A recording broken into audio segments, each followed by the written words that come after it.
Bonjour le monde, aujourd'hui je voulais vous parler d'une notion magnifique quant à la réalisation de soi, l'unicité. Donc l'unicité dans le dictionnaire, voire même en philo, c'est ce qui caractérise ce qui est unique, c'est le caractère de ce qui est unique chez la personne. Ça représente en gros notre force mentale, notre force d'avancement, le fait d'embrasser vraiment notre personnalité toute nue, dénuée de tout conditionnement. En sociologie, on va parler d'originalité, d'exemplarité, de typicité, voire même de non-conformisme. En gros, l'unicité, c'est notre authenticité, c'est l'exaltation de notre âme, de notre être tout entier, hein. C'est notre vérité intérieure. Alors l'unicité, c'est devenir entier, donc, hein, et ça peut vraiment nous aider à avancer sur la voie du développement personnel, de l'élévation même spirituelle. Donc devenir entier, c'est honorer son identité, hein, vraiment celle qui est propre à soi, qui ne peut être entachée du reste. C'est vraiment être authentique, hein. Et pour s'individualiser, donc être vraiment dans un état d'unicité, c'est se connaître soi-même en tant que personne unique, c'est reconnaître ses propres besoins, ses propres rêves, ses propres aspirations, c'est avoir des objectifs, des buts, vraiment, hein. C'est vraiment se renouer avec ce qu'il y a au plus profond de nous, de vous donc, et de moi-même. L'unicité, c'est aussi des droits que l'on a d'être soi. C'est, voilà, exalter ce que l'on est, hein. Mais c'est aussi prendre ses responsabilités, c'est se responsabiliser, c'est comprendre ses parts d'ombre et de lumière, et c'est comprendre vraiment ce que l'âme a besoin au plus profond d'elle-même pour irradier, être magnétique, être magnifique. L'unicité, c'est embrasser vraiment ses particularités, hein. C'est vraiment exaltant.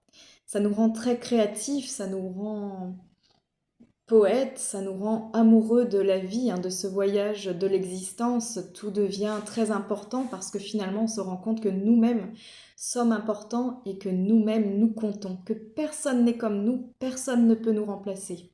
Donc c'est vraiment un souffle quand on le comprend que notre unicité, notre individualité, notre authenticité est importante.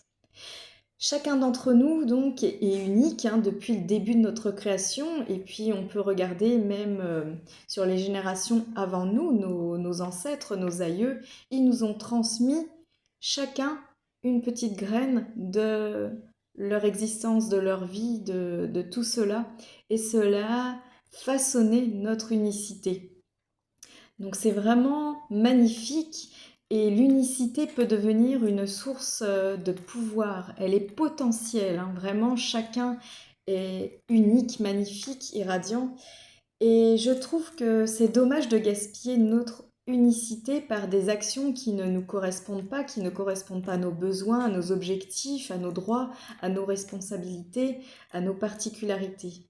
Donc vraiment, si on veut renouer avec notre unicité, il est très très important, voilà, de maintenir notre force mentale et se dire que nous sommes uniques, nous sommes importants, nous sommes magnifiques tels que nous sommes. Et voilà, ainsi nous pouvons exalter notre potentialité, notre authenticité, vibrer. Et ce qui est très chouette là-dedans, c'est que malgré le fait que nous soyons un petit peu loin du coup du conformisme avec l'unicité, on peut finalement, grâce à notre unicité et l'acceptation des autres, qu'ils soient aussi des individus individuels, dans l'unicité également, nous pouvons nous relier avec cela. Et ainsi, on prend en compte le fait que tout le monde compte, tout le monde est important. Voilà.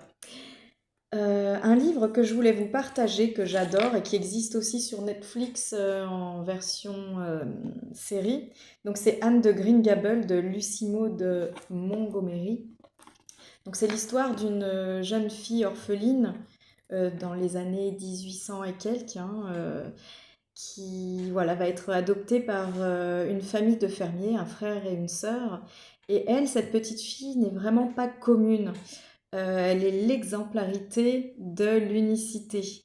Elle est loquace, elle se passionne pour tout ce qui existe, elle est amoureuse de la vie, elle est poète, elle aime le verbe, elle aime tout ça.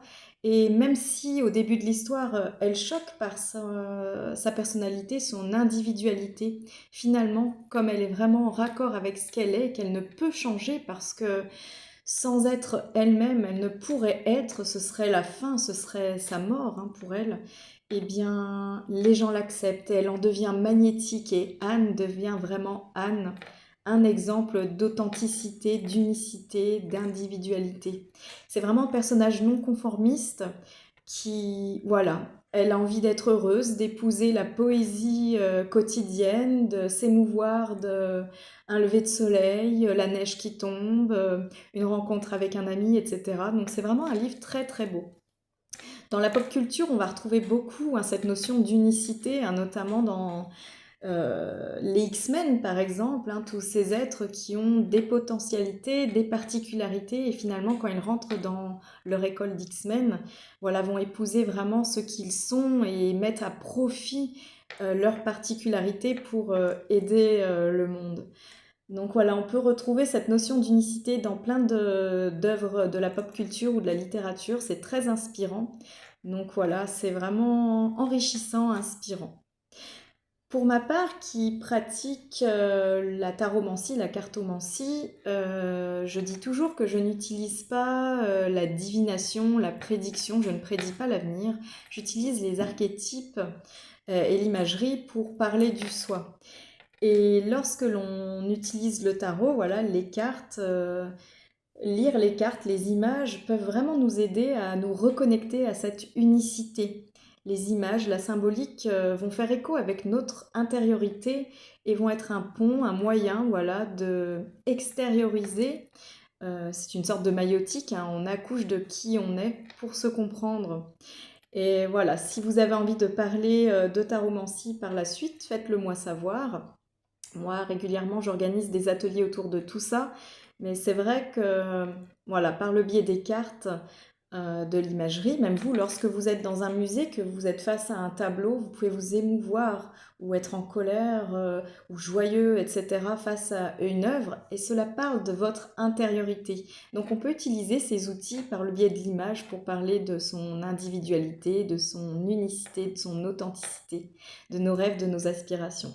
Voilà, c'était quelques mots sur l'unicité, une notion que j'adore et qui est très très importante pour l'exaltation du soi et le développement de notre âme, notre élévation. Allez, sur ce, je vous dis bonne journée, à tout bientôt, ciao!